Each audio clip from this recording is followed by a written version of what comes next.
The next lens is the 35mm Concave, the only lens in our Dreamset that is not an aspherical and only opens to f2. Like the name entails, the front element is not convex but concave. All 35mm under the serial number of 100,000 have that concave front element. The concave are said to be vastly superior to the later 35mm version with a convex front element. We included into the set to close the wide gap between the 55mm and the 24mm aspherical, and because the 35mm allows for very close focus, bringing it into the macro range. We used it in limbo for the ultra close-ups.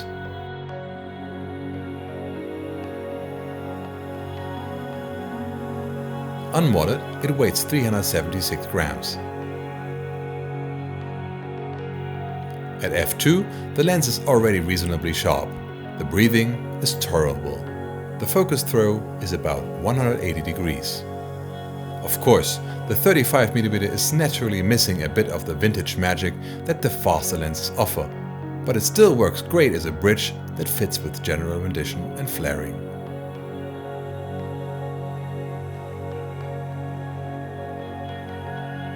The real benefit is the close focus of 30mm that allows you to show important details in your narrative. Or very dramatic perspectives. Or lets you have your Blair Witch moment. Closing the lens down to f2.8 sharpens up the image a little.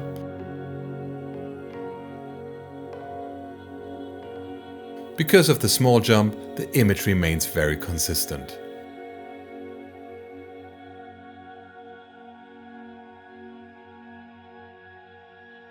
Closing to f4 sharpens a bit more.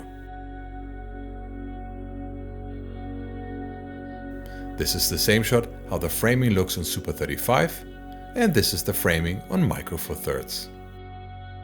The 35mm f2 concave is quite available and costs around $200 at this time.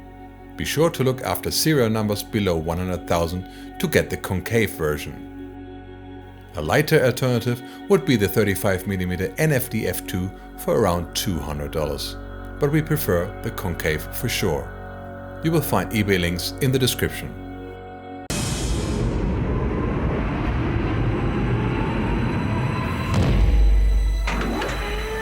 It's time for a battle of the titans.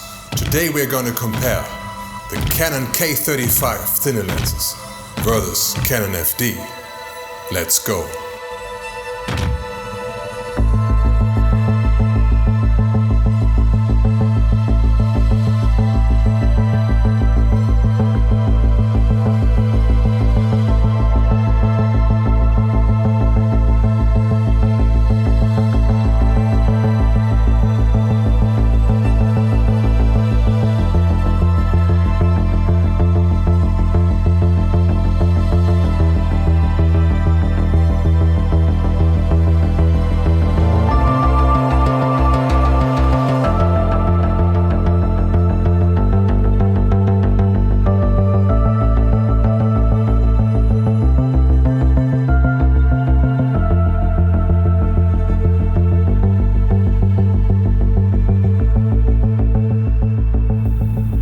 Let that nerd inside you run wild. This is legendary cine lenses on a budget with a Canon FD. Mark.